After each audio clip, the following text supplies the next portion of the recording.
Give me your name. Just tell me your name and then spell it so that we make sure we've got it right. Sure. Okay, my name is Jim Feldhaus.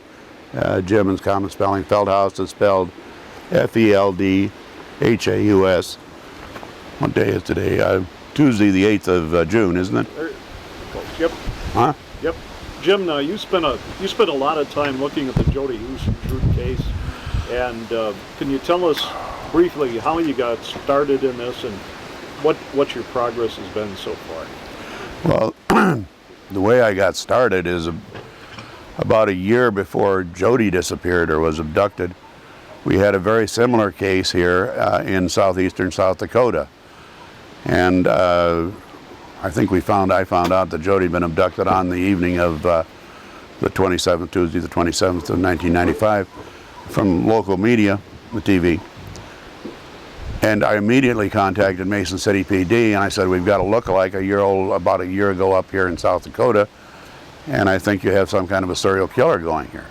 As it turned out, that wasn't true. The cases this happens quite common. The case will seem very similar, and you think, that's worth checking out. But we know the individual that was responsible for 2 female homicides here in South Dakota never went next or near Mason City, or so far as I know, into the state of Iowa in his life. For about 3 years we thought we really had something going with this guy. But anyway, I did marginal, myself and another guy did some marginal work on the South Dakota case. I don't know, I just started working on it more and more. I mean, Jodi is not the only case I work on, as you can see from my computer files. There's probably about 10 major cases that I'm working on at one time, but Jodi is probably the predominant case I've worked on it for 9 years, and as you guys saw, I've accumulated about 37.6 megs of information. Mostly what I've done is what's usually done. I mean, in a case like this, we simply clear one possible suspect after another until we're left with a suspect that we can't clear. And I won't use any names here, but go ahead and answer it. Be the pilot.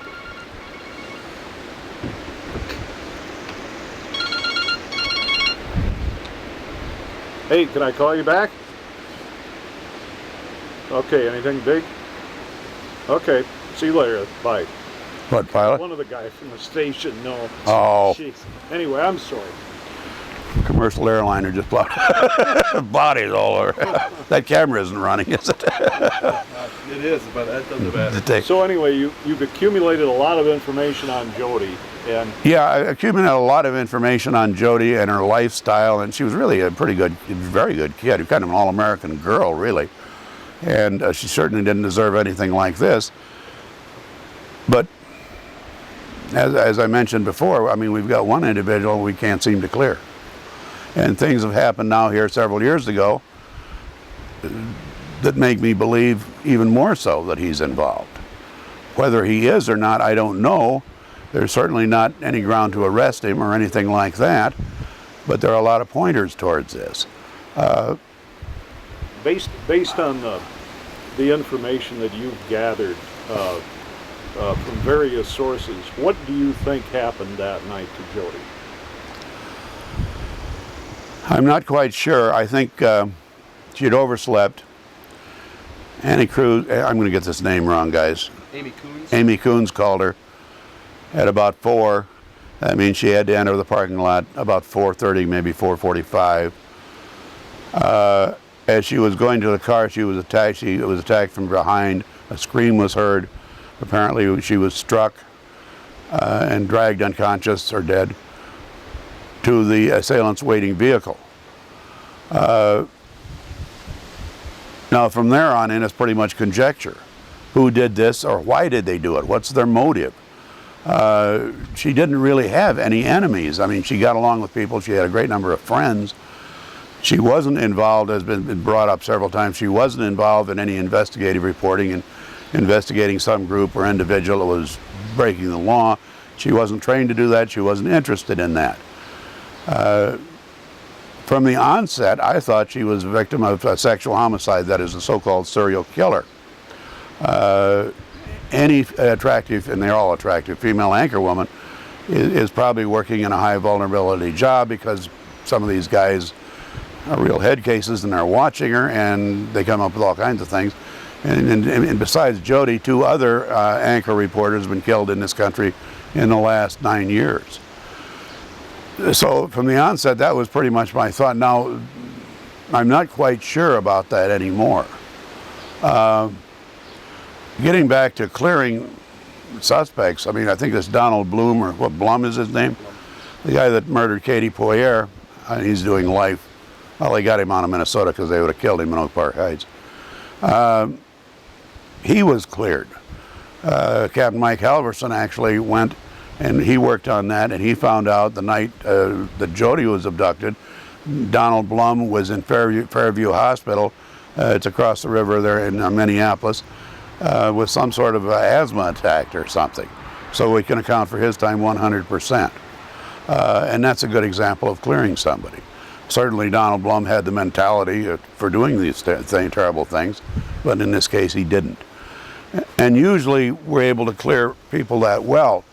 As I say, this individual I keep coming back to, and in my mind, yes, he passed a polygraph, but if you have a sociopathic personality, that's no. Some people can pass them anyway. That doesn't mean all that much. But he's never really accounted for his time. Of course, he lived alone. He didn't have a wife. He wasn't, you know, and many of us would be in the same position. But he's never really been cleared. Jim, can you describe her apartment that morning? What they found in her apartment? Well, there was no sign of forced entry. There was no sign of a struggle or a fight or anything like that. The apartment was in good order. Her bed hadn't been, it had obviously been slept in, she slept in it. But the bed covers had simply been pulled up. It hadn't been neatly made like you'd find in a hotel or a motel. I guess there are 2 things in the apartment. I've been told that these things are true, and I'm not quite certain that they are factual. But the toilet seat was up, which indicates that the last person to use the commode, the toilet, was a male. And of course, when, like any of us, when they get up, most people get up in the morning, they use the toilet. I mean, you know. And the other thing is this sink situation. I mean, Jodi collected aluminum cans, as many of us do, and she drank Lowenbrau beer, which is a Minnesota little. Do they still sell it around there? Do you think? Yeah. So, aluminum cans. I mean, aluminum colored cans. And this other individual that was quite interested in her personally, so to speak, drank. He only would buy 16-ounce cans of Budweiser Light. So there were 3 or 4 cans of, Jodi would upend cans in the sink to let the beer drain out before she squashed them down to sell for aluminum. And there were 3 or 4 cans of Landekugels and 3 or 4 cans of these 16-ounce Budweisers. And now that tells me, I mean, between the toilet seat, that the man had been in the apartment. Although if he'd come by, let's say she got home about 9 o'clock that evening, let's say he came by about 9:30. When she got up in the morning, she would have used the toilet. But you see what I'm talking about? And that speaks of the guy being she wouldn't let him stay there all night. She didn't like this guy. She was afraid of him. Is there a possibility that after Jodi was abducted, put into a van or whatever, that this guy could have gone back into her apartment? Well, this guy or somebody else might have gone back. Now, the important thing we see here in this abduction is, of course, Jodi is missing, but she also had a small kind of, what do they call it? It's an artistic term. I'll find it for you. Leather, I want to say attaché case, but that's not really what it is. And she had 2 notebooks in there. And I know from some of her friends that she kept the name and phone numbers of her many friends and associates in there, and some of these were professional phone numbers. I mean, she was looking for, like a lot of people in the industry, she had interviewed KDLT in Sioux Falls. She had interviewed, I think, KSTP or CARE, KARE up in Minneapolis. So some of these were business numbers too. And she had friends all over the Midwest. And that briefcase disappeared when she did. So why would a sexual predator be interested in somebody's personal notebook? And why the fact that the toilet lid was up, I don't know about the beer cans, indicates to me that some guy went back into her apartment. Perhaps this was a team, two people, one to do the abduction, one to do the search the apartment, went back into the apartment looking for something, and I don't know what that would be. I do know apparently nothing of value was missing. I do know the briefcase with the two notebooks did disappear. Did she have a diary?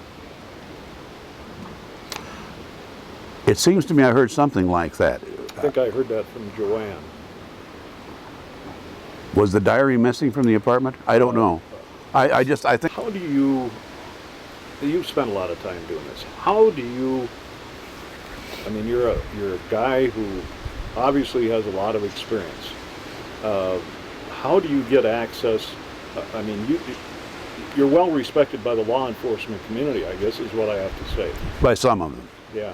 But how do you get privilege to this information that a lot of us or a lot of people don't get? I mean, it's got to be an admirable thing for your character.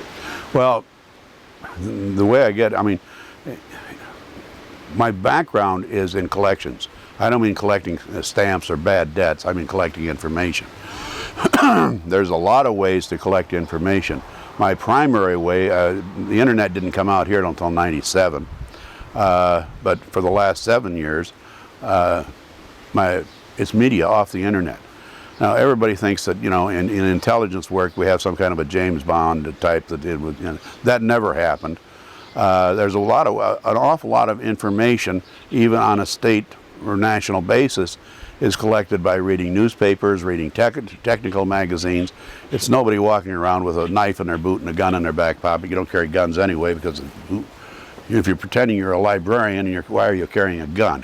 You know, so that's principally it. And then once I find something that's pretty interesting, I'll start in on the phone. Apparently I have a reasonably good phone technique because I very seldom get turned down. And the other thing is, let's say I was trying to research illegal gambling. At least part of the population wouldn't give me any help at all because they like to gamble. But in a case of a potential serial killer or the death of somebody like Jodi Huisentruit, whoever did this, he has no friends. Everybody in Iowa I've talked to, and I've talked to hundreds of people in Iowa and Minnesota and Wisconsin and clear down to Arizona and everything else, everybody is anxious to help. And by the same token, Alfonso Rodriguez, he hasn't got any friends. And these guys have to realize this, that the world is essentially out to get them, people that do things like this. They have zero support from the local community, unlike successful terrorists who have an awful lot of support from the local community. And so it's very easy for me to get, if somebody does really know something, it's very easy for me to get the information, really. Where are the best nuggets? Where do you get the best nuggets? Not from law enforcement. People that were there and knew the situation, relatives, well, not relatives necessarily, friends, possibly co-workers, stuff like that. You sort of get the preliminary information or the pointers from the media, and then so far as developing it down to a worthwhile, you know, I mean, you know, it would be things like that. People on the scene, I mean, that knew, not just in Jodi's case, in many other cases too. In this other case over in Ida Grove, Iowa that I mentioned, Ida Grove, I got tremendous, we were looking at another guy, or these other two guys, and people in the area knew these guys, and they were willing to do anything they could to solve, if you follow what I mean, to solve this case, because they knew these guys had probably, well, they did do it. They just haven't been tried. Let's talk a little bit about about Missouri, and I know that this is something that you're still working on. Tell me about the skeleton that they found. Well, they found a skeleton down there, and before you guys leave, I'll email this to you. Okay. The burial site, or Neolithic-like burial site.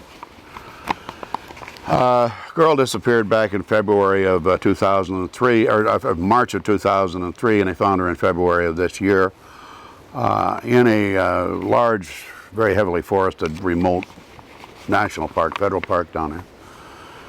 And they seemed to think right away that it was this same girl. They found this grave, and a burial site would be. It's almost like a Neolithic burial site. Somebody went to a lot of work putting this thing together. Somewhat similar to something you'd find in pre-Christian Northern Europe.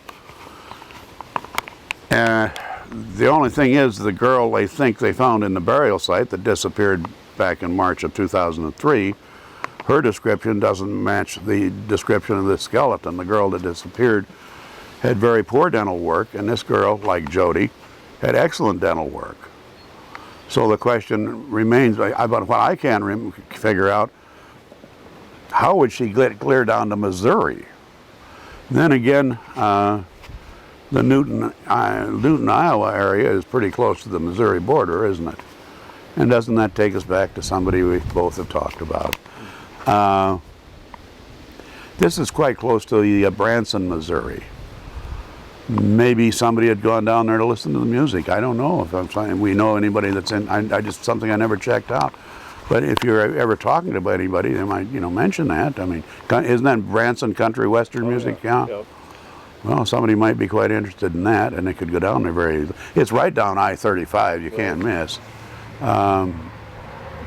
That's an interesting situation. It is. So what's going on with that now? No, I'm going to have it privately tested. Well, actually, the dental I'm going to send have sent to Iowa DCI, so they can compare it with Jodi's. But every time we get started talking about it, this is true with Kristen too, we seem to come back to the same guy. What does that tell you? It tells me I think that some of us are on the right track. I mean, in life, there's such a thing as knowing things but not being able to prove it. Most of us know of the existence of a God or a higher power or whatever, but it would be very difficult to prove it. And there are criminal cases like that too. In her case, we don't have a body. No trace of her has ever been found. And that's pretty rare with the ordinary serial killer. Sooner or later, a lot of these finds are default finds. I mean, the Boy Scouts or hikers or hunters or something like that find the victim's body or remains. These searches like they were running up here for Drew Sodine, 1,500 people and 500 ATVs, aren't very effective. But nothing has ever been found at Jodi. What do you think about when you look at who we're talking about, the specific person, playing with fire so many times, being a suspect in so many different crimes? How does somebody get that lucky, or how is someone that good? I don't know. I mean, I can't imagine. Well, the first two cases we've discussed weren't adequately investigated because it was a very hot potato at the time, Mm-hmm. As a matter of fact, and of course, let's admit it, in Mason City, when this happened, there was a very hot potato going too, wasn't there? The difference between marijuana and methamphetamine.